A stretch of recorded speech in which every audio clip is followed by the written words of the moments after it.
So moving slow seems smart initially, but it's the one thing that kills a lot of progress in an artist career. When you first start out, or even when you hit a certain peak, like of momentum, you've got to really ride that wave, because there's going to be periods where things are really down, where you feel not as motivated and things feel really slow. So when you feel that high momentum, and this especially happens at the start of any career, you have this excitement, this uncertainty, and this interest in this new skill set that you're trying to get good at. You're excited about all the possibilities of what could be, right?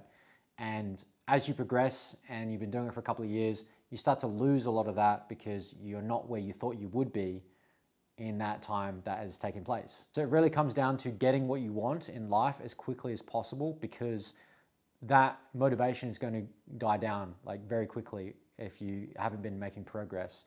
A lot of people just move passively in life when it comes to getting good at a certain skill set. They think it's just a hobby and that's all it ever will be, and they have that limiting belief from the start. And sometimes they just need to see a different perspective that it is possible, because deep down, that is what they want to do. Most of you want to just become touring artists or full-time producers, and you just have that limiting belief that it's not possible.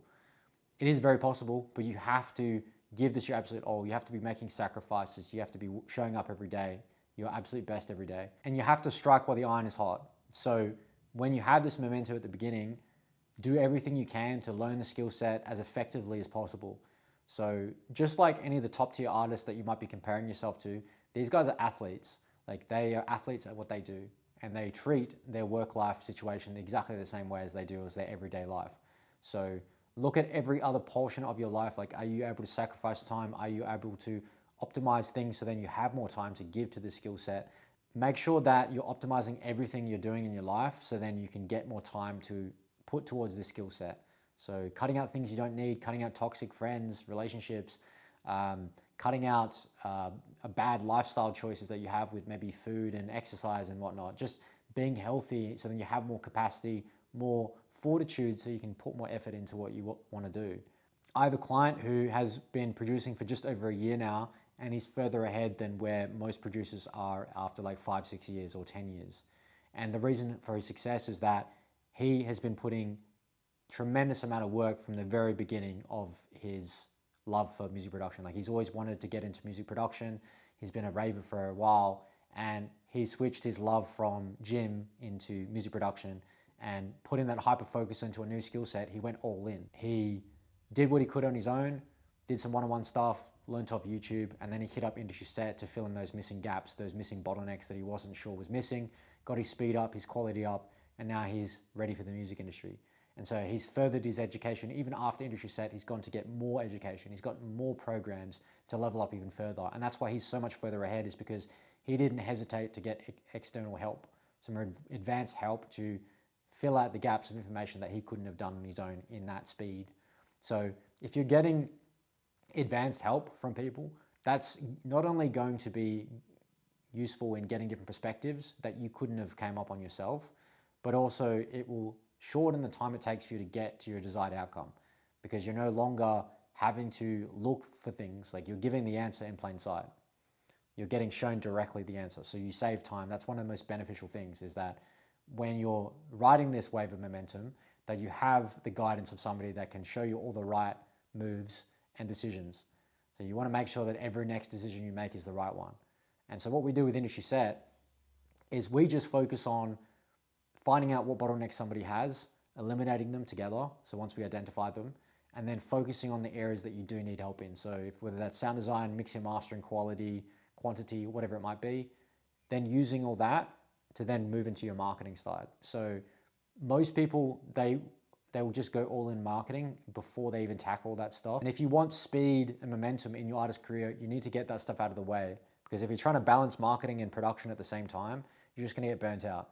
It's not going to be an effective way. So if you, let's say, get your, let's say, sound design, get your quality, and you get your volume, excuse my writing, it's terrible. You get those three things out of the way. So you've got like unique sound design, you've got the quality, mix, master, like you understand column response and what it takes to actually make a good listenable track that is also playable. And then you've got the volume, as in you making a lot of tracks by using that speed that you've got. And once you build up that catalog, only then can we actually focus on other areas. And that would be things like, building the personal brand. So then the audience can actually connect with that. And maybe on top of that, we've got, excuse me, let me do that again. That was terrible. Couldn't even get a straight line there. So besides personal brand, maybe you've got like your, you're building like an audience as well, right? And we need leverage. Need leverage to do that.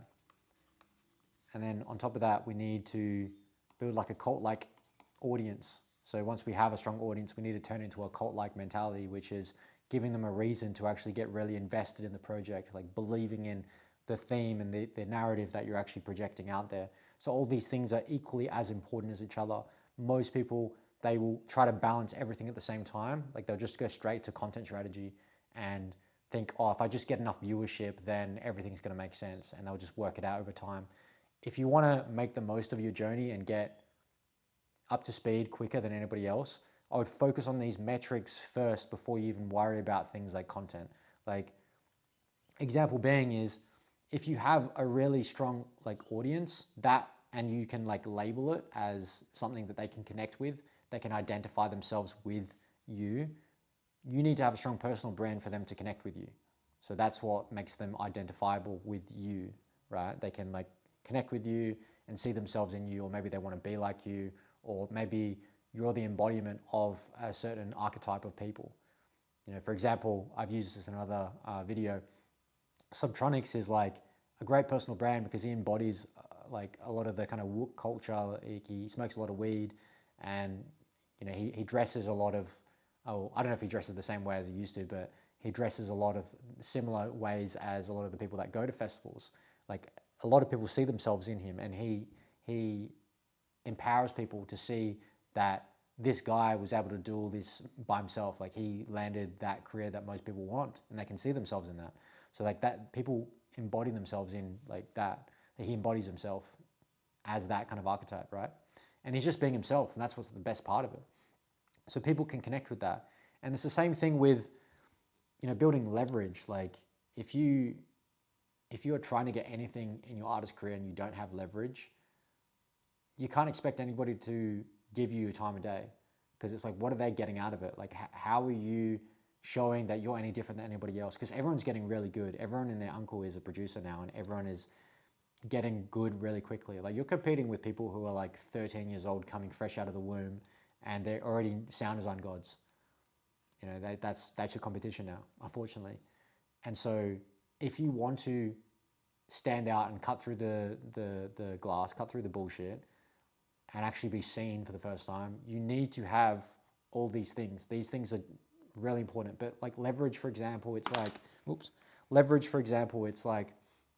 if you have undeniable support from other bigger artists that your music is good, you can pretty much land anything you want. And that's the main strategy we focus on Industry Set. If we get the product itself really good, sound design, quality, mix, master, we figure out what bottlenecks are slowing you down in terms of quality and speed, and we just batch out a ton of music and we use that as your strategy, then you're undeniably good, and you can use that to get artist support. People will start playing your stuff out.